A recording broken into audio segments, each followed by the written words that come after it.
Fibre टाकलं. ठीक आहे, ठीक आहे. मीडियममध्ये त्याच्यानंतर आपण बोलतो की ते होतं ट्यूबमध्ये पाहिजे. त्याच्यासाठी आपण एकदा चेक करू की सेमीकंडक्टरचं आहे आणि हे प्लाझ्मा, डिंगी आणि आयन याला आपण कॉम्बिनेशनमध्ये ठेवलेलं आहे. ठीक आहे, तर आपण एका प्लाझ्मा करून हो हे फिल्टर्स चालले आहेत मॅडम. आपल्याला कॉम्बिनेशन चेक करून पाहावं लागेल की कशावर ग्रीन येत आहे.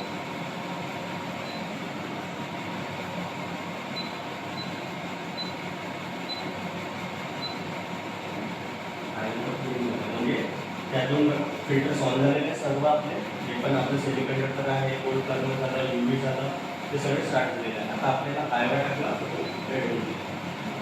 आपल्याला लगेच समजून जाईल की त्याचा थोडासा आवाज चेंज होईल की जसं आपण फॅनची स्पीड वाढवतो रूमची, एकवर राहिला तसं कमी सेल, 5वर टाकलं तर स्पीड हाय येईल. इंटेक घेण्याचं स्पीड जास्त वाढेल म्हणजे त्याचं एअर. आणि हे स्विंग आहे म्हणजे आपण स्विंग ऑलवेज ठेवतो जसं आपण एसीचं स्विंग रूममध्ये ठेवतो चालू, तसंच याचं एक कंडिशन आहे की बाबा चारी डायरेक्शनमध्ये ते गेलेलं पाहिजे शुद्ध हवा.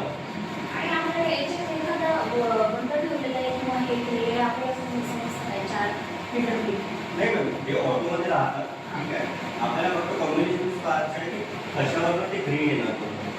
ठीक आहे, ते ग्रीन आलं म्हणजे ऑल फिल्टर्स आर स्टार्टेड प्रत्येक एवढा. हां, तेच मी म्हटलं जसं सेमीकंडक्टर झालं, हा प्लाझ्मा झाला, हा आयन झाला, हा कॉम्बिनेशन, हे कॉम्बिनेशन दिलेले आहे आपण. कारण की आणखीन आपण बटन दिले असतं आणखी काय रिपोर्ट असतं तर असं आणखी मग कसं काम हे पाहिजे की जसं सिस्टर इंचार्ज असतं म्हणजे तेच ऑपरेट करतात. ती झाली डॉक्टर HOD येऊन पाहणार नाही, हे will go and ask the sister. आणि सिस्टर कोणाला विचारणार, या वॉर्डमध्ये नर्सेस येतात त्यांना विचारणार तुम्ही ऑपरेट करून पाहिलं की नाही. त्या कन्फ्यूज होतात कधी कधी. मी पहिले वेळेस चालवून पाहिलं, जेव्हा ते आले होते त्यांनी चालू करून दिलं, जेव्हा मला समजलं पण आता मला पुढं कन्फ्युजन झालं. तर त्याच्यासाठी आपण हे करतो जिथे आपण मशीन इन्स्टॉल करतो मॅडम, तर त्याच्यासाठी आपण पूर्ण इन्स्ट्रक्शन दिलेलं आहे की how to operate the machine. मराठीमध्ये टाकलेलं आहे, इंग्लिशमध्ये पण टाकलेलं आहे की जो येईल त्याला नाही समजतो तो चालू करू शकतो. हे आपण इन्फॉर्मेशन पण दिलेली आहे आता की कापडाला पारिवारिक सगळं कापडा आणि आपण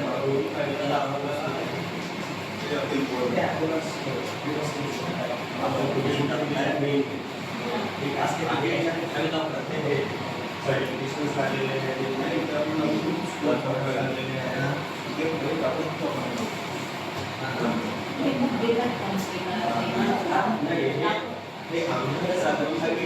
इन्फॉर्मेशन आहे ना, ते आमचं सगळ्यांना दाखवलेलं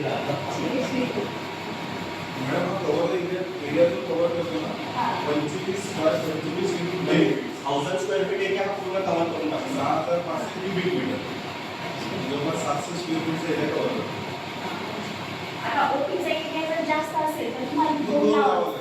आणि कमी असेल तर रिझल्ट चांगला मिळेल. रिझल्ट चांगला मिळेल, जेवढा कमी एरिया तेवढा रिझल्ट जास्त चांगला. जसं AC आपला छोटी रूम असेल तर लवकर थंड होतो. दोनच आहे प्रत्येक हॉस्पिटलला दोन टेबल. ओटी आणि टेबल समजा टेबलला नाही लागत असेल तर दोन्ही ओटीला बसू शकतात. स्पेस जास्त असेल तर छोटे असेल तर सर्व हां SBH आहे 11 22. आता हे मोठं हॉस्पिटल आहे तर आता अजून लागू शकतात. म्हणजे हा एवढा मोठा परिसर आहे, प्रत्येक जागी लावायला गेलो तर कमीत कमी 30 ते 40 रुपये लागू शकतात. डीप क्लिनिंगसाठी एक्स्ट्रा मॅनपॉवरची आवश्यकता आहे. ॲक्च्युली आता जास्त यूज होतो ICU मध्ये. कारण ICU मध्ये 24 आवर पेशंट असतात. त्याच्यामुळे तिथे बरोबर